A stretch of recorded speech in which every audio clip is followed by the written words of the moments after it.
If you decided to put yourself on YouTube, be prepared for someone to talk about you. Welcome to the internet.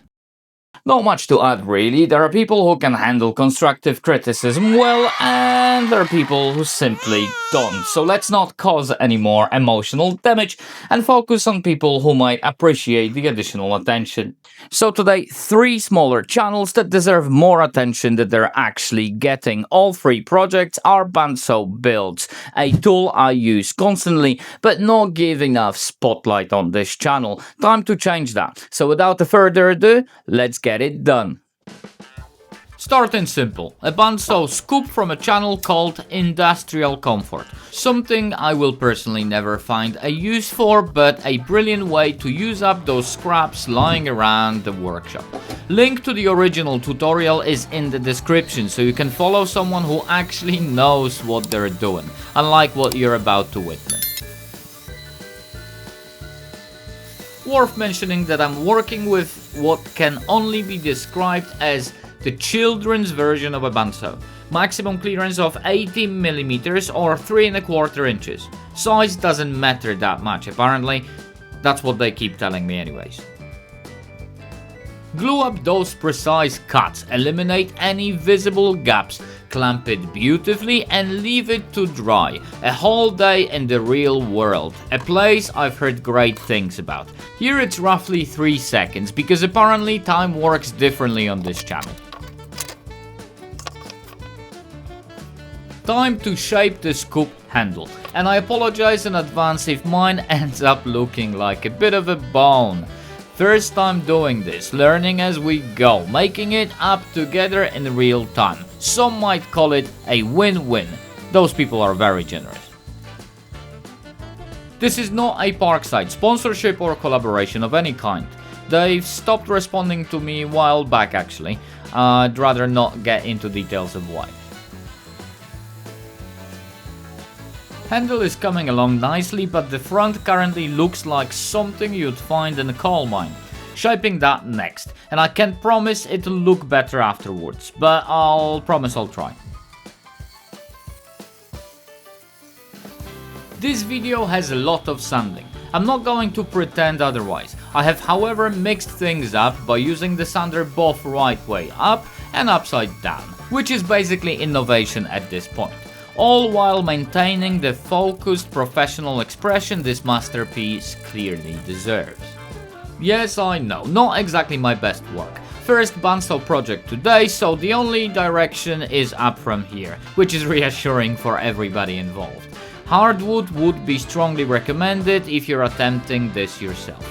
Next up, a wood toucan from a channel called From the Pallet Shed. A great guy I've known for a while and someone who actually knows what he's doing. Apparently this wooden bird is selling for decent money on Etsy, which is genuinely tempting. But I'll let the man himself explain that part. Go check out his video. Much easier this one apparently, a proper printout to follow, just 3 pieces of scrap to cut. What could possibly go wrong? Excellent question, stay right there. Blue tape and spray adhesive holding the printouts firmly in place. Classic method, works every time. Everything is prepped and ready for some bandsaw action. Clean, simple and exactly the kind of setup that makes you feel briefly like you know what you're doing.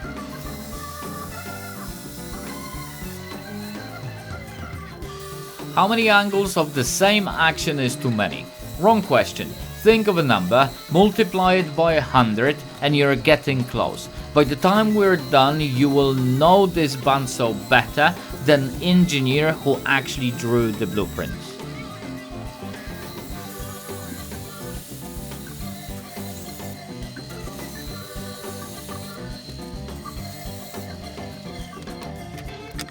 Template off, bird revealed. Time to assess the situation and pick the right sander for the job ahead.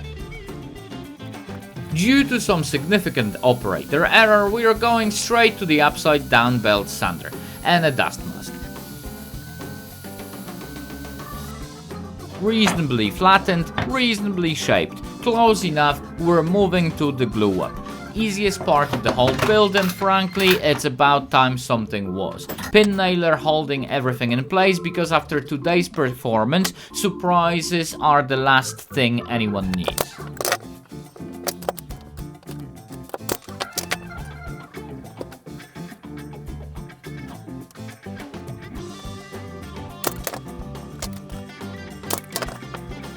YouTube magic has done its thing and the clamps are off. Remarkable how fast glue dries on this channel. Now, this project requires a generous amount of additional sanding, which at this point feels almost personal. Once we've got through that, I can finally reveal something I will almost certainly never use.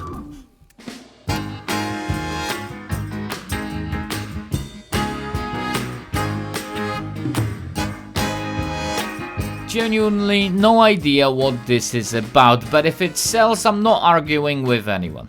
Time to move to project number 3. And this one is a Bandsaw Box by Matt Builds, a project I wanted to try for a while now. Unfortunately, it turns out Bandsaw boxes require precision, patience and some level of competence, which immediately made this a questionable decision. This follows pretty much the same process as the toucan thingy, only now we're cutting material thick enough to make the bandsaw question my intentions. So naturally, the entire project is relying on a blade that's already several months into active service, and probably one bit cut away from retirement. At this point, the blade sounds like it's filling a formal complaint. But before you cut out the drawer portion, make sure to remove the back plate for later. I forgot initially, which added a nice unnecessary layer of confusion to the project.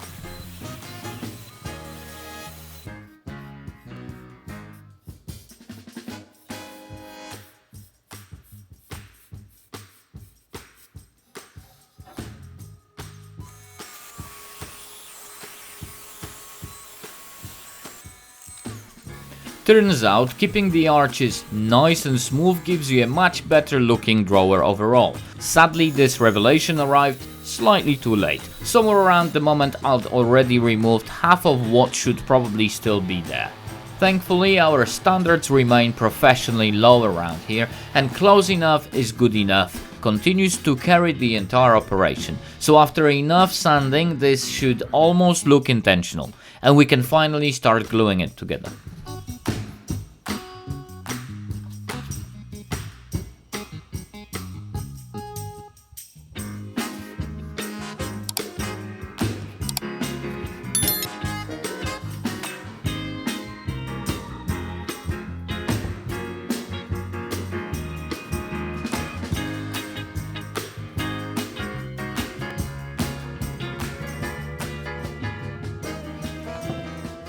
A few clamps, plenty of glue, and this should now be left alone overnight, so everything can properly set. In real life, that means waiting patiently and resisting the urge to poke it every 20 minutes to see if it's dry yet. Luckily, editing exists, so I can skip all of that and move directly to the next thrilling chapter of this project. Sanding absolutely everything again, because apparently wood can never truly be smooth enough.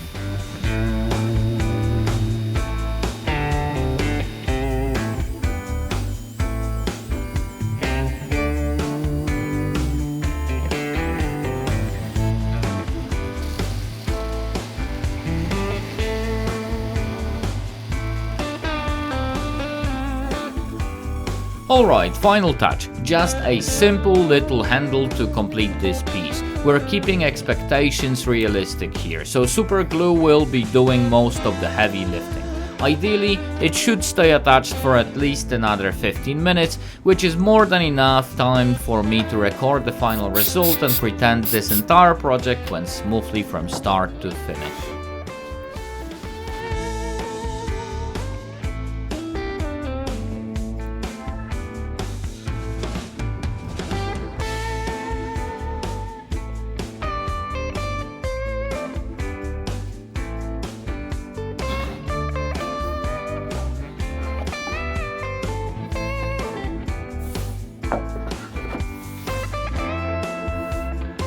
And as always, likes and comments are free, so hit that like button if you haven't already. Now go watch these videos next. I promise, the projects only get more questionable from here.